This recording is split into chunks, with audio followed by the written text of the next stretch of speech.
We're here to mark that day in history when the Allied armies joined in battle to reclaim this continent to liberty. For 4 long years, much of Europe had been under a terrible shadow. Free nations had fallen. Jews cried out in the camps. Millions cried out for liberation. Europe was enslaved, and the world prayed for its rescue. Here in Normandy, the rescue began. Here, the Allies stood and fought against tyranny in a giant undertaking unparalleled in human history. We stand on a lonely, windswept point on the northern shore of France. The air is soft, but 40 years ago at this moment, the air was dense with smoke and the cries of men, and the air was filled with the crack of rifle fire and the roar of cannon. At dawn on the morning of the 6th of June, 1944, 225 Rangers jumped off the British landing craft and ran to the bottom of these cliffs. Their mission was one of the most difficult and daring of the invasion: to climb these sheer and desolate cliffs and take out the enemy guns. The Allies had been told that some of the mightiest of these guns were here, and they would be trained on the beaches to stop the Allied advance. The Rangers looked up and saw the enemy soldiers at the edge of the cliffs shooting down at them with machine guns and throwing grenades, and the American Rangers began to climb. They shot rope ladders over the face of these cliffs and began to pull themselves up. When one Ranger fell, another would take his place. When one rope was cut, a Ranger would grab another and begin his climb again. They climbed, shot back, and held their footing. Soon, one by one, the Rangers pulled themselves over the top, and in seizing the firm land at the top of these cliffs, they began to seize back the continent of Europe. 225 came here. After 2 days of fighting, only 90 could still bear arms. And behind me is a memorial that symbolizes the Ranger daggers that were thrust into the top of these cliffs. And before me are the men who put them there. These are the boys of Point du Hoc.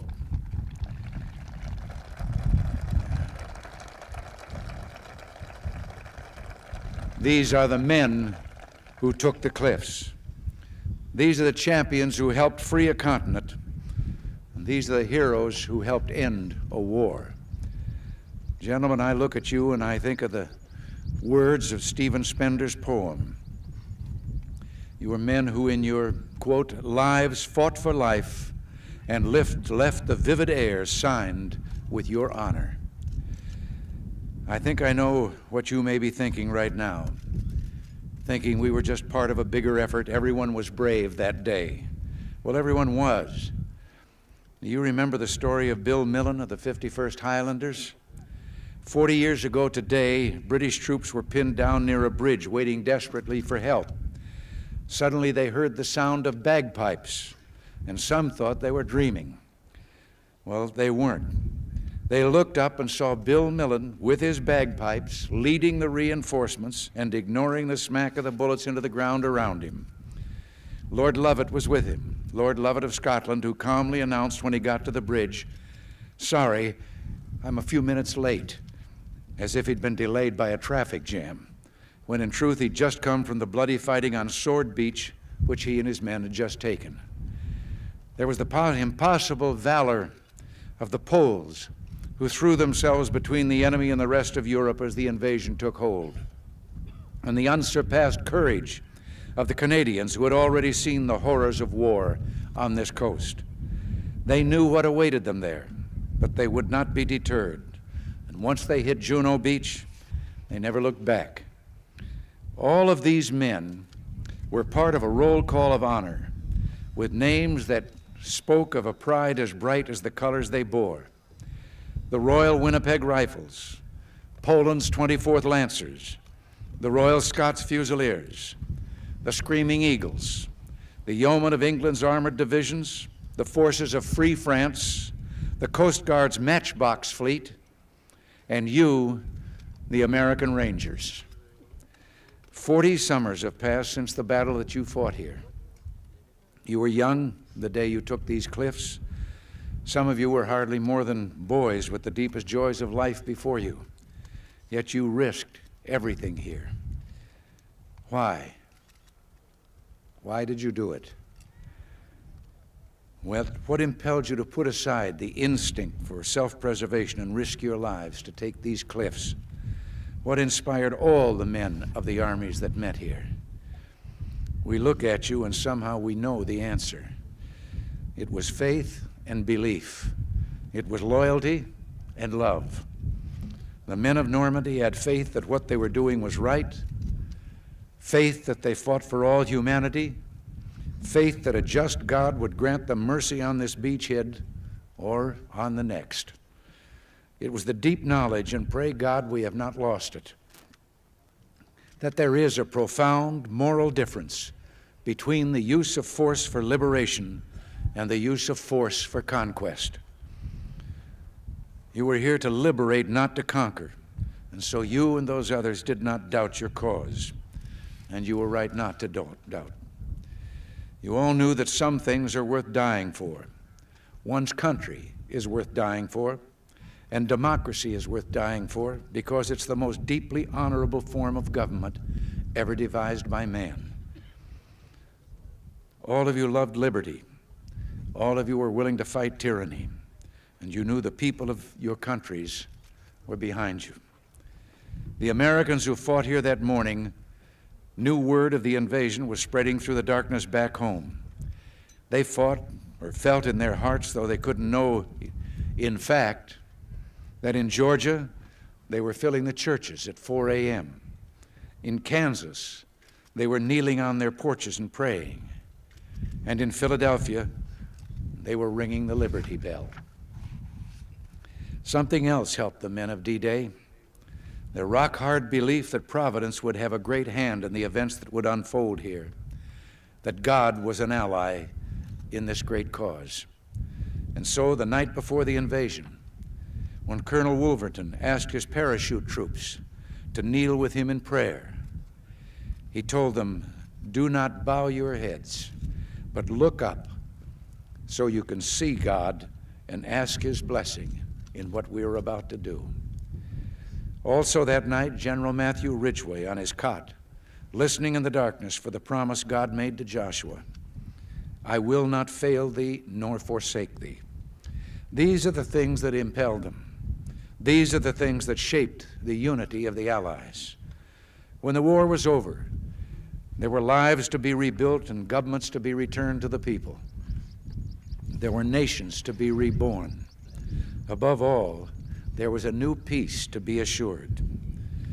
These were huge and daunting tasks, but the Allies summoned strength from the faith, belief, loyalty, and love of those who fell here. They rebuilt a new Europe together. There was first a great reconciliation among those who had been enemies, all of whom had suffered so greatly. The United States did its part, creating the Marshall Plan to help rebuild our allies and our former enemies. The Marshall Plan led to the Atlantic Alliance, a great alliance that serves to this day as our shield for freedom, for prosperity, and for peace. In spite of our great efforts and successes, not all that followed the end of the war was happy or planned. Some liberated countries were lost. The great sadness of this loss echoes down to our own time in the streets of Warsaw, Prague, and East Berlin. The Soviet troops that came to the center of this continent did not leave when peace came. They're still there, uninvited, unwanted, unyielding, almost 40 years after the war. Because of this, Allied forces still stand on this continent. Today, as 40 years ago, our armies are here for only one purpose: to protect and defend democracy. The only territories we hold are memorials like this one and graveyards where our heroes rest. We in America have learned bitter lessons from 2 world wars. It is better to be here ready to protect the peace than to take blind shelter across the sea, rushing to respond only after freedom is lost. We've learned that isolationism never was and never will be an acceptable response to tyrannical governments with an expansionist intent. But we try always to be prepared for peace, prepared to deter aggression, prepared to negotiate the reduction of arms, and yes, prepared to reach out again in the spirit of reconciliation. In truth, there is no reconciliation we would welcome more than a reconciliation with the Soviet Union, so together we can lessen the risks of war now and forever. It's fitting to remember here the great losses also suffered by the Russian people during World War II. 20 million perished, a terrible price that testifies to all the world the necessity of ending war. I tell you from my heart that we in the United States do not want war. We want to wipe from the face of the earth the terrible weapons that man now has in his hands. And I tell you, we are ready to seize that beachhead. We look for some sign from the Soviet Union that they are willing to move forward, that they share our desire and love for peace, and that they will give up the ways of conquest. There must be a changing there that will allow us to turn our hope into action. We will pray forever that someday that changing will come. But for now, particularly today, it is good and fitting to renew our commitment to each other, to our freedom, and to the alliance that protects it. We're bound today by what bound us 40 years ago, the same loyalties, traditions, and beliefs. We're bound by reality. The strength of America's allies is vital to the United States, and the American security guarantee is essential to the continued freedom of Europe's democracies. We were with you then, we're with you now. Your hopes are our hopes, and your destiny is our destiny. Here in this place, where the West held together, let us make a vow to our dead. Let us show them by our actions that we understand what they died for. Let our actions say to them the words for which Matthew Ridgway listened: I will not fail thee nor forsake thee. Strengthened by their courage, heartened by their value, and borne by their memory, let us continue to stand for the ideals for which they lived and died. Thank you very much, and God bless you all.